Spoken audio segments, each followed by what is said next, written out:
Hello மக்களே, என்ன sister நீங்கள் பார்க்குறதுக்கு ரிச்சாக தெரியுறீங்க, எதுக்கு கஷ்டப்பட்டு படிக்கிறீங்க, உங்கள்கிட்ட தான் காசு இருக்கே, ஜாலியாக இருக்கலாமே, இந்த மாதிரி கமெண்ட் பண்ணுறவங்களுக்கு தான் இந்த ஒரு வீடியோ. நல்லாவே லிசன் பண்ணிக்கோங்க.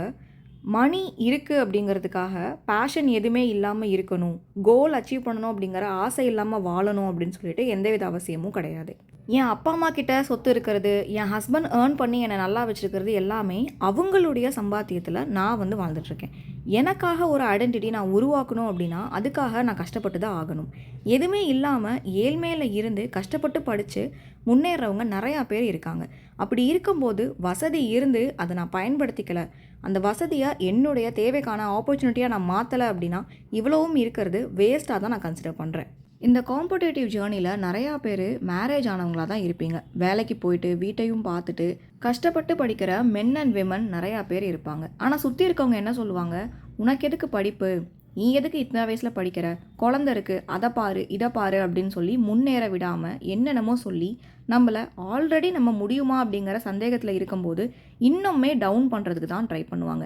லைஃப்பில் கஷ்டப்பட்டு பண்ணுற விஷயங்கள் நிறையா இருக்குது, ஆனால் அதுக்கெல்லாம் அங்கீகாரம் கிடைக்குதா, அப்ரிஷியேஷன் கிடைக்குதானா கண்டிப்பாக கிடையாது. இப்போ மேரேஜ் பண்ணி குழந்தைங்களை பெற்று அதை வளர்த்துறது ரொம்ப ஈஸியான டாஸ்க் இல்லை. ஆனால் யாருமே நம்மளை பார்த்து ஐயோ பாவம் குழந்தை பெற்று கஷ்டப்பட்டு வளர்த்துறாளே அப்படின்லாம் பார்க்கவும் மாட்டாங்க, அது பாவம் அப்படின்னு நினைக்கவும் மாட்டாங்க. அதை பார்த்து யாரும் என்கரேஜ் பண்ண போகிறதில்ல. அதுவே நம்ம யாருமே முடியாது அப்படின்னு நினைக்கிற ஒரு விஷயத்த சாதிச்சு காமிச்சிட்டோம் அப்படின்னா அந்த ஒரு இடத்துல நம்ம தான் ஹீரோயினாக எல்லாரோட கண்ணுக்குமே தெரியும். உங்களுக்கு என்னங்க ஈஸியாக சொல்லிடுவீங்க, ஆனால் அதெல்லாம் பண்ணுறது கஷ்டம் அப்படின்னு தோணுதா? கஷ்டமாக இருக்கிற ஒரு விஷயத்த சாதிச்சாதானே அது சாதனை.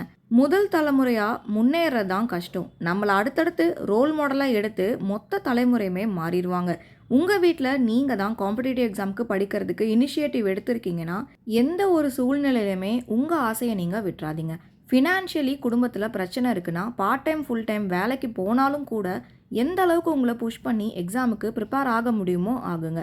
கண்டிப்பாக நம்ம ஜென்ரேஷனை நம்மளால் மாற்ற முடியும், அவங்களுக்கு நம்ம ரோல் மாடலாக இருக்கலாம். வீடியோ ஃபுல்லாக பார்த்ததுக்கு தேங்க்யூ. உங்களுக்கு இந்த வீடியோ பிடிச்சிருந்தா சேனலை சப்ஸ்கிரைப் பண்ணிக்கோங்க. தேங்க்யூ.